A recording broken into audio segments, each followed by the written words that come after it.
একটি শহরে মোহনা নামে একটি মহিলা বাস করত। তার একটি মেয়ে ছিল। মোহনার স্বামী ব্যবসা করত, তাই বেশিরভাগ সময়ই বাহিরে থাকতো। মোহনার মেয়ের নাম ছিল মিলি। মোহনা তার মেয়েকে বেশি ভালোবাসতো না, কারণ মোহনা দেখতে অনেক সুন্দর ছিল আর মিলি দেখতে অনেক কালো ছিল। একদিন মিলি তার মাকে বলল, মা, মা, আমার খুব খিদে পেয়েছে, আমাকে খেতে দাও মা। আমি কি খাবার হাতে নিয়ে বসে আছি নাকি যে তুই আমার কাছে খাবার চাচ্ছিস? তুমি আমাকে খাইয়ে দাও মা, আমি তোমার হাতে খাবার খাবো। বেশি কথা বলিস না তো। খেলে নিজের হাতে খা, আর খেতে না চাইলে এখান থেকে চলে যা। মা আমাকে একটুও ভালোবাসে না, আমাকে কোনো দিনও খাইয়ে দেয় না।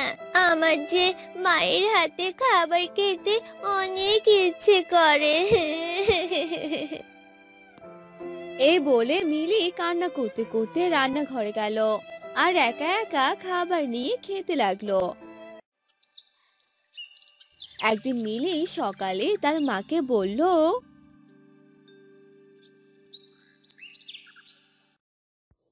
মা, চলো না, তুমি আমাকে আজকে স্কুলে নিয়ে চলো। সবারই মা বাবা তাদের বাচ্চাদের নিয়ে স্কুলে আসে, কিন্তু তুমি আমাকে নিয়ে কখনো যাওনি। আজকে চলো না মা। আমি যদি তোকে নিয়ে তোর স্কুলে যাই, তাহলে তো সবাই আমাকে নিয়ে অনেক হাসাহাসি করবে রে।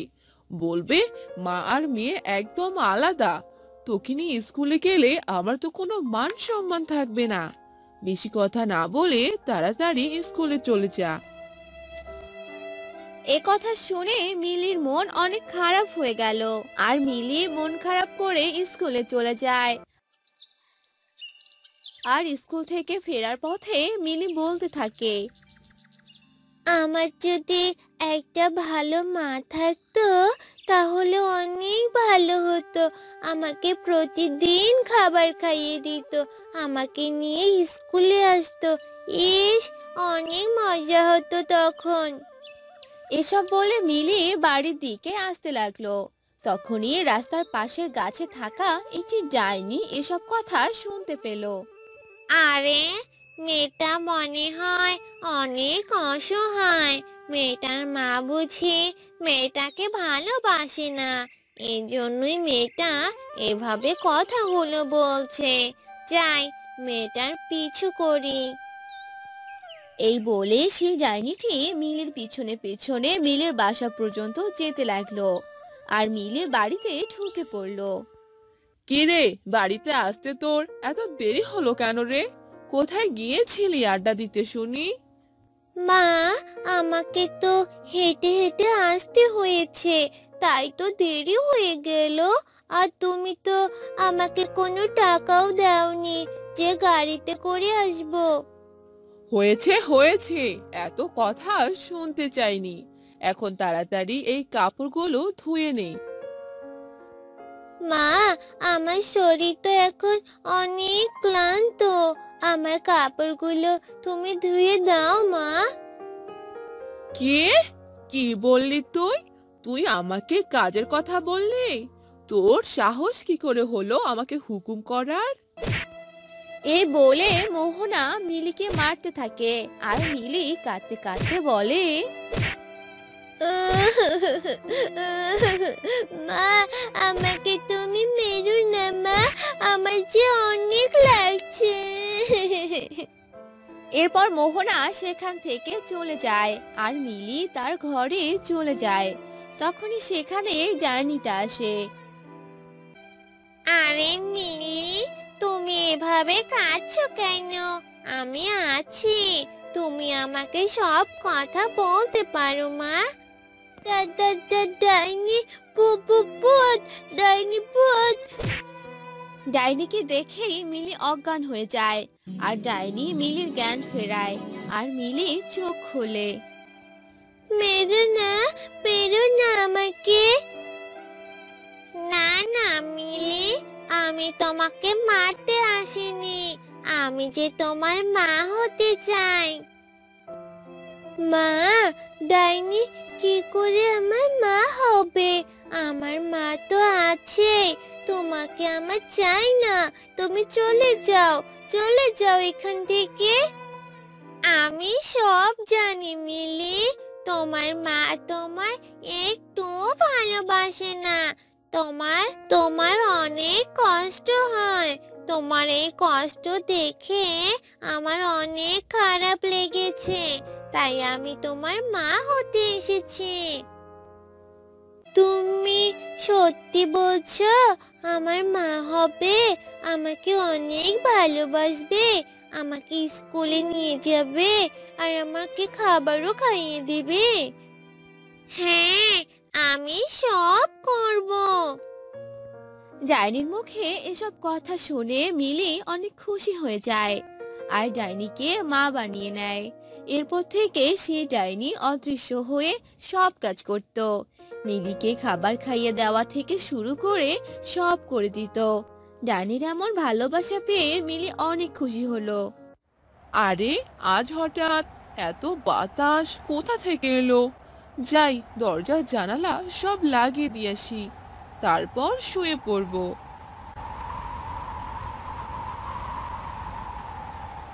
এরপর মোহনা সব জানালা দরজা লাগিয়ে দিল আর শুয়ে পড়লো। আর কিছুক্ষণ পর সেগুলো আবার খুলে গেল আর অনেক আওয়াজ করতে লাগলো। এসব আওয়াজ শুনে মোহনার ঘুম ভেঙে গেল। একে, আমি তো এসব লাগিয়ে রেখেছিলাম, কিন্তু এগুলো খুলে গেল কি করে? মোহনা বিছানা থেকে উঠে আবার সেগুলো লাগিয়ে দিল আর দরজা লাগাতে গিয়ে মোহনা কারো পায়ের আওয়াজ শুনতে পেল। আরে এত রাতে আবার কে হাঁটছে? মিলে উঠেছে নাকি? যাই দেখে আসি। এসব বলে মোহনা বাহিরে বের হলো আর পায়ের আওয়াজ শুনে শুনে সামনে যেতে লাগলো আর মোহনা ডাকতে লাগলো, মিলি, মিলি। তখনই সেই ডাইনিটা মোহনার ঘাড়ে হাত দিল আর মোহনা চমকে উঠলো আর পিছনে তাকালো। ভূত ভূত ভূত ভূত! আ আ!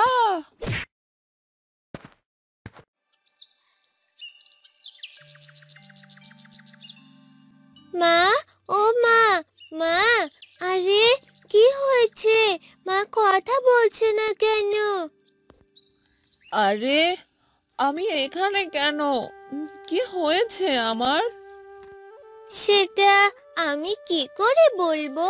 সেটা তো তুমি জানো। বুঝতে পেরেছি, আমার সব কিছু মনে পড়েছে।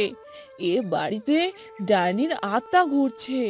আমাকে আজই তান্ত্রিক নিয়ে আসতে হবে। ডাইনিকে তাড়াতেই হবে।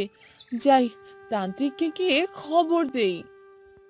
এই বলে মোহনা সেখান থেকে চলে গেল আর তান্ত্রিককে ডেকে আনলো। তান্ত্রিক মোহনাদের বাসায় এলো। তোর বাড়িতে এক ডাইনি এসে পড়েছে।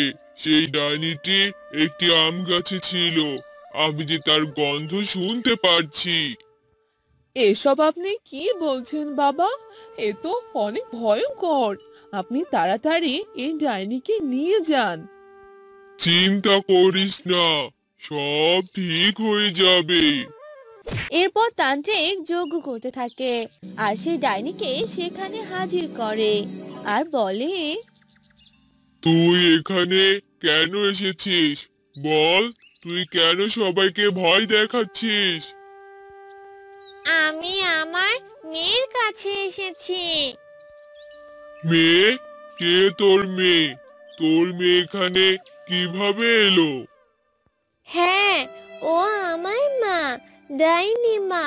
আমার এই মা অনেক ভালো, আমাকে অনেক ভালোবাসে, তাই তো এখানেই থাকে আমার কাছে। হ্যাঁ, এই হলো আমার মেয়ে। আমার মেয়ে এসব কি বলছে? আমার মেয়ে মনে হয় পাগল হয়ে গেছে। তান্ত্রিক বাবা, আপনি তাড়াতাড়ি এই ডাইনিকে বোতলে বন্দি করেন। না না, আমার মাকে বোতলে বন্দি করবেন না। আমার মা কোথাও যাবে না। মা, চলো আমরা পালিয়ে যাই, না হলে এই লোকটি তোমাকে নিয়ে চলে যাবে। মা, তাহলে আমি কার সাথে থাকবো? না রে মা, তোকে ছেড়ে আমি কোথাও যাব না। তান্ত্রিক এসব কাহিনী দেখে অনেক জোরে জোরে যজ্ঞ করে আর ডাইনিকে বশ করে নেয় আর বোতলে বন্দি করে। ছেড়ে দাও আমাকে, আমি আমার মেয়ের কাছে যাব। মা, তুমি যেও না মা, মাকে নিয়ে যাবেন না মা। আজ থেকে এই ডাইনি আর তোদের ডিস্টার্ব করবে না। আমি একে নিয়ে চলে গেলাম। তান্ত্রিক ডাইনিকে নিয়ে চলে যায় আর মিলি কান্না করতে থাকে আর আবারও মিলি একা হয়ে যায়।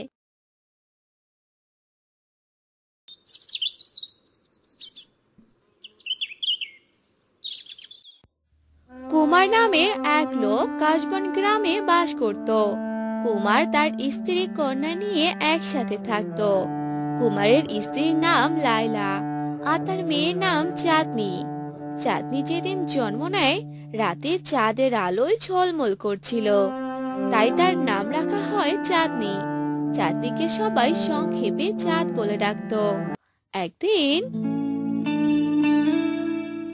চাঁদ মা, চাঁদ কোথায় তুই?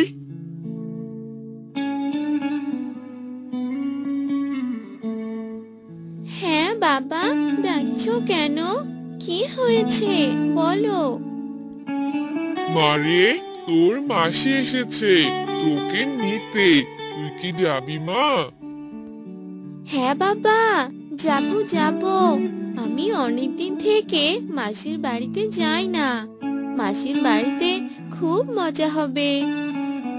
আচ্ছা আচ্ছা মা, তৈরি হয়ে নে, তোর মাসি তোর জন্য অপেক্ষা করছে।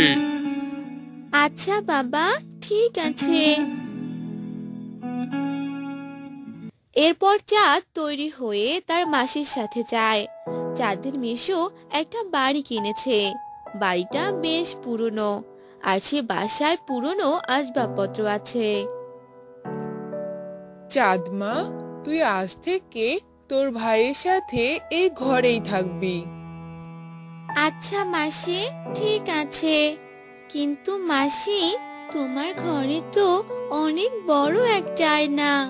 ওই আয়নাটা দিয়ে তোমরা কি করবে? মারে, ওগুলো পুরনো আসবাবপত্র। তোর মেশো বাড়িটা কেনার সময় ওগুলো ঘরেই ছিল। অত বড় আয়না দিয়ে আমি কি আর করব? ও, বুঝতে পেরেছি। মাসি, ওই আয়নাটা তুমি আমাদের ঘরে দিও। আচ্ছা রে মা, ঠিক আছে।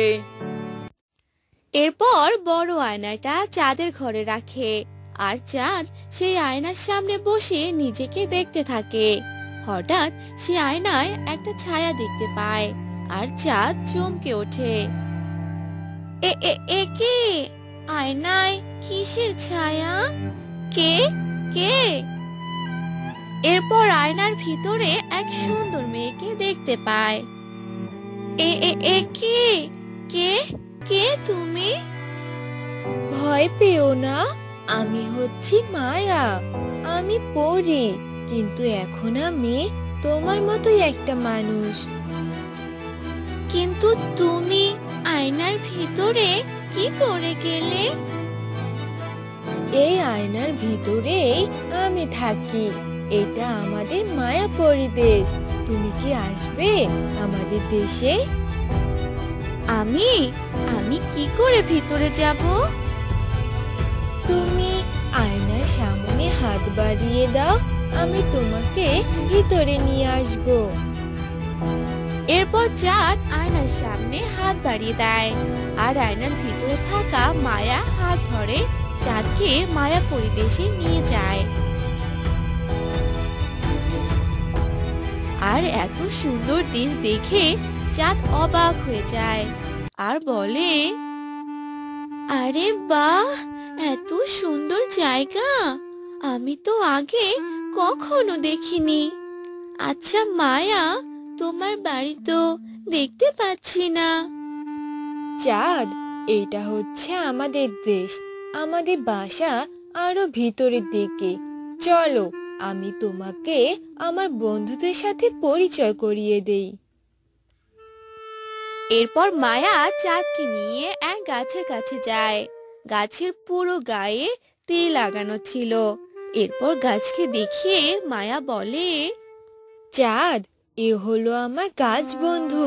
গাছ বন্ধু, এ হচ্ছে চাঁদ।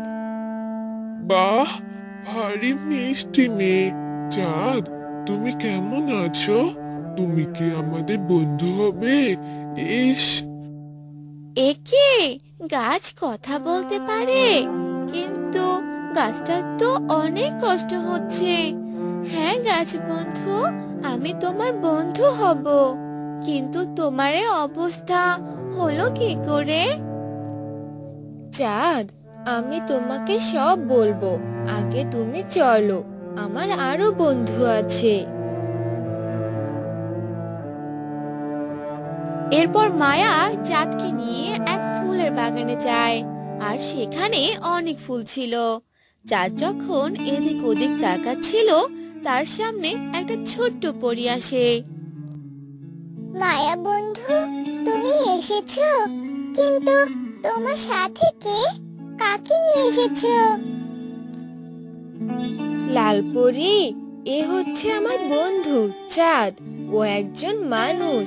চাঁদ, এ হচ্ছে আমার বন্ধু লালপরি। লালপরি? কিন্তু লালপরি এত ছোট কেন? বলছি, আমি তোমাকে সব বলছি। আসলে আমাদের এই মায়াপুরী রাজ্য শেষ হতে চলেছে। আমরা এখানে সবাই জাদু জানতাম, আর এক ডাইনি এসে আমাদের পরিরাজ্যকে দখল করেছে আর আমাদের সবার জাদু ছিনিয়ে নিয়েছে। গাছবন্ধুকে অনেক তীর মেরেছে। এরকম মায়াপুরী রাজ্যে সকলে অনেক কষ্টে আছে। সেই ডাইনিকে মারার জন্য এক মানুষের সাহায্য লাগবে। তাই আমি পরিরাজ্য থেকে পালিয়ে সেই আয়নায় থাকতাম, কোনো মানুষের অপেক্ষায়। অবশেষে তুমি আমাকে দেখতে পেয়েছো। বলো চাঁদ, তুমি কি আমাদের সাহায্য করবে? আমি তোমাকে কিভাবে সাহায্য করব? সবই বলবো। আগে চলো আমার রাজ্যে যাই। এরপর মায়া চাঁদকে নিয়ে তার রাজ্যে যেতে থাকে। এক পাহাড়ের সামনে গিয়ে মন্ত্র বলে, আর তারা দুজন সে রাজ্যে চলে যায়। রাজ্যের ডাইনি ভীষণ রেগে থাকে। সে তার জাদুর রুমে বলছিল, আর মাত্র কিছুক্ষণ, তারপর আমি মহাশক্তিশালী হয়ে যাব। ওই মায়াপুরী কোথায় পালাবে? সেখান থেকেই ওকে ধরে আনবো। ওর রক্ত পান করেই তো আমি আমার রানীর রূপ ফিরে পাবো।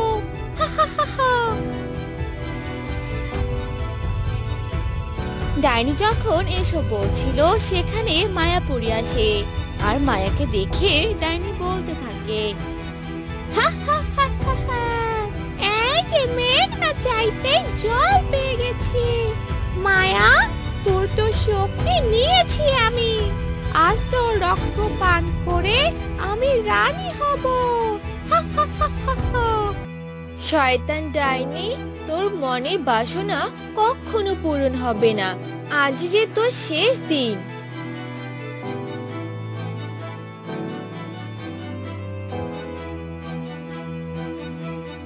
মায়া এ কথা বলতেই চাঁদ পিছন দিক দিয়ে ডাইনির মাথায় লাঠি দিয়ে জোরে মারে। আর ডাইনি সাথে সাথে বসে পড়ে। টেবিলে রাখা বোতলে জাদুর পানি মায়া পান করে। আর সাথে সাথে মায়া তার শক্তি ফিরে পায়, আর তার ডানাও হয়। শয়তান ডাইনি, এবার তুই কিভাবে রক্ষা পাবি? আজ যে তোর আর রেহাই নেই। আমি আমার শক্তি পেয়ে গেছি। আমাকে মেরো না, আমি আর তোমাদের কারো কোনো ক্ষতি করব না। ছেড়ে দাও, ছেড়ে দাও আমাকে। না, তোমাকে আমরা কিছুতেই ছাড়বো না। তোমার কারণে এই রাজ্যের সবাই অনেক কষ্টে আছে। আজ আমার হাতে তোমার মৃত্যু। এ কথা বলে চাঁদ ডাইনির গায়ে আগুন ধরিয়ে দেয়, আর ডাইনি সেখানেই মারা যায়। এরপর মায়াপুরী রাজ্যে সবাই মুক্ত হয়ে যায়। সবাই চাঁদকে বিদায় দিচ্ছিল। মায়াপুরী, আমাকে এখন যেতে হবে। তোমরা সবাই ভালো থেকো বন্ধুরা। তুমিও ভালো থেকো বন্ধু। আমি তোমাকে কিছু উপহার দিতে চাই, যা দিয়ে তুমি তোমার পরিবারকে সাহায্য করতে পারবে। এরপর মায়াপুরী চাঁদকে অনেক স্বর্ণ মুদ্রা দেয়, আর চাঁদ সবাইকে বিদায় জানিয়ে চলে যায়। আর তার মাসিকে সব কথা বলে। সব শুনে মাসি বলে, সত্যি বলছিস চাঁদ? আসলে তুই চাঁদ কপালি রে। অনেক ভাগ্য করে তোর বাবা মা তোকে পেয়েছে। মাসি, এক হাঁড়ি স্বর্ণ আমি তোমাদের দিলাম, আর এক হাঁড়ি বাবা মাকে দিব। মাসি, এই আয়নাটা আমাকে নিয়ে যেতে দিবে গো? হ্যাঁ হ্যাঁ, এই আয়না দিয়ে আমরা কি করব, তুই নিয়ে যা। এরপর চাঁদ সে আয়না আর স্বর্ণ মুদ্রাগুলো বাড়িতে নিয়ে যায়। আসলে চাঁদ অনেক ভালো মেয়ে, একদম চাঁদ কপালি। চাঁদ সে আয়নায় মাঝে মাঝে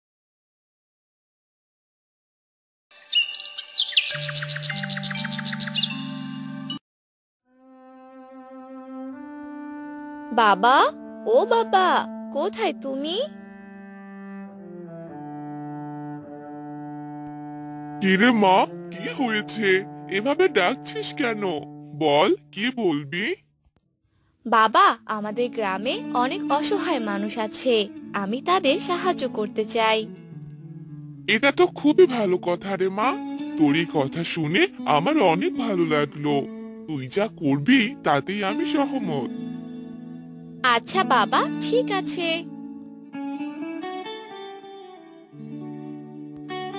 এসব বলে রাখি তার বাবার ঘর থেকে বাহিরে বেরিয়ে গেল। আর একদিন রাখি গ্রামের গরিব মানুষদের খাবার দিয়ে সাহায্য করতে থাকে।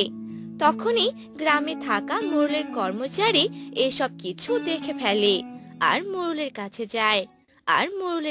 যায় আর বলে, মালিক, সর্বনাশ হয়ে গেছে, তাড়াতাড়ি শুনে যান। কি রে, কি হয়েছে? এভাবে রাখছিস কেন? কি আবার সর্বনাশ হবে শুনি? ওদিকে রাতুল আর তার মেয়ে গ্রামের সবাইকে খাবার বিতরণ করছে। এবার মনে হয় আপনি গ্রামের মোড়ল থেকে বিতাড়িত হয়ে যাবেন। রাখির বাবাই গ্রামের মোড়ল হয়ে যাবে। কি সব বলছিস রে? এ তো ভারী সর্বনাশের কথা। এখন উপায় কি করব এবার আমি বলি কি, আপনি রাতুল দাদার সাথে কথা বলেন আর বলবেন এরকম কাজ যেন আর কখনো না করে। হ্যাঁ, ঠিক কথাই বলেছিস। কালকেই রাতুলের বাড়িতে যাবি আর তাকে এখানে নিয়ে আসবি। ঠিক আছে মালিক, আমি কালকেই রাতুল দাদাকে ধরে নিয়ে আসবো। এ কথা বলে মোড়লের কর্মচারী সেখান থেকে চলে গেল।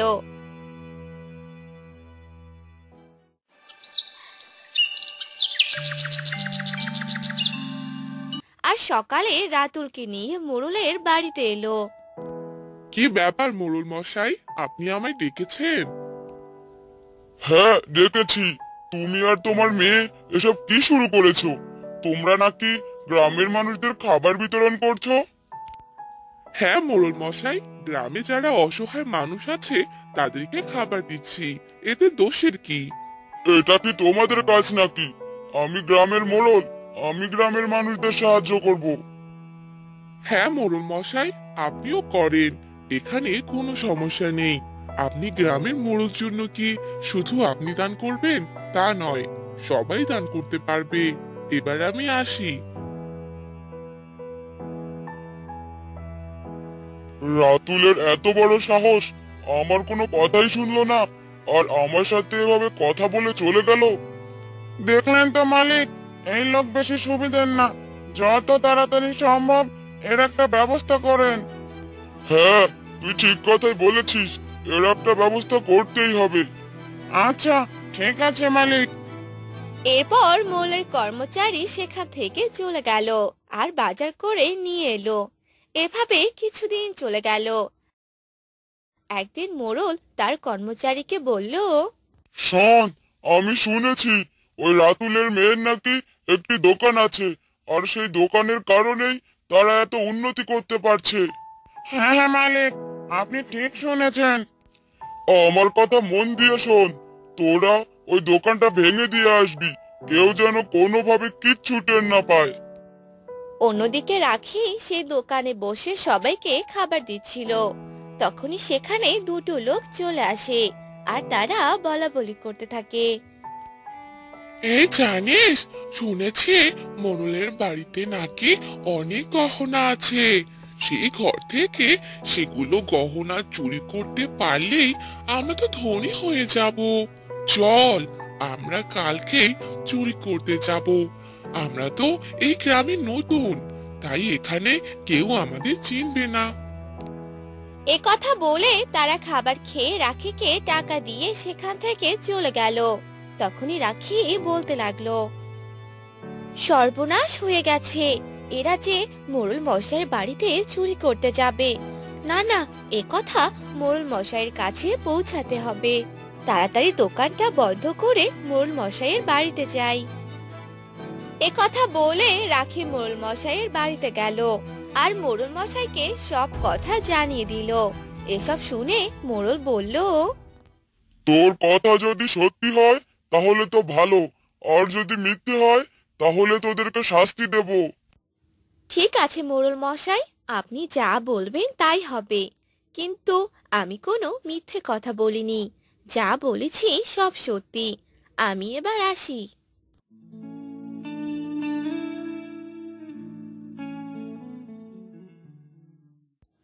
মোড়ল তার কর্মচারীকে এসব কথা জানিয়ে দিল, আর মোড়লের কর্মচারী ও আরো কজন সহ সারা রাত পাহারা দিল। আর তখন সে চোর মোড়লের বাড়িতে এলো আর চুরি করতে লাগলো। তখনই মোড়লের কর্মচারীরা তাদেরকে ধরে ফেললো। ধরেছি ধরেছি, মালিক তাড়াতাড়ি আসুন। এই, তোমরা কারা, কেন এসেছো? আমাকে ক্ষমা করে দিন মোড়ল মশাই, আমাদের অনেক বড় ভুল হয়ে গেছে। এরপর মোড়ল তাদের কাছ থেকে সবকিছু শুনে ফেলে আর তারা সব কথা বলে দেয়। এরপর মোড়ল সে চোরদের উপযুক্ত শাস্তি দিল আর মনে মনে ভাবতে লাগলো, যে আমার এত বড় উপকার করলো আর আমি কি না তার ক্ষতি চাচ্ছি? না না, এ কাজ আমি কখনোই করব না।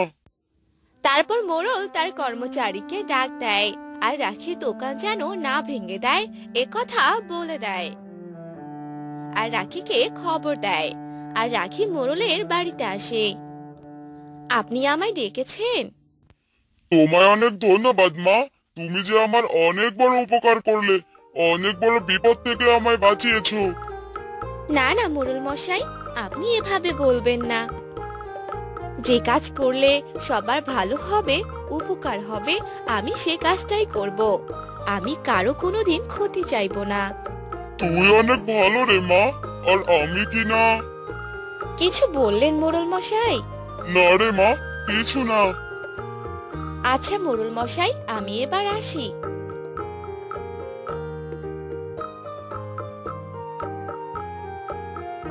এ কথা বলে রাখি সেখান থেকে চলে গেল আর মোড়ল বলতে লাগলো, আমাদের এই গ্রামে রাখির মতোই একটা বুদ্ধিমতী মেয়ের দরকার।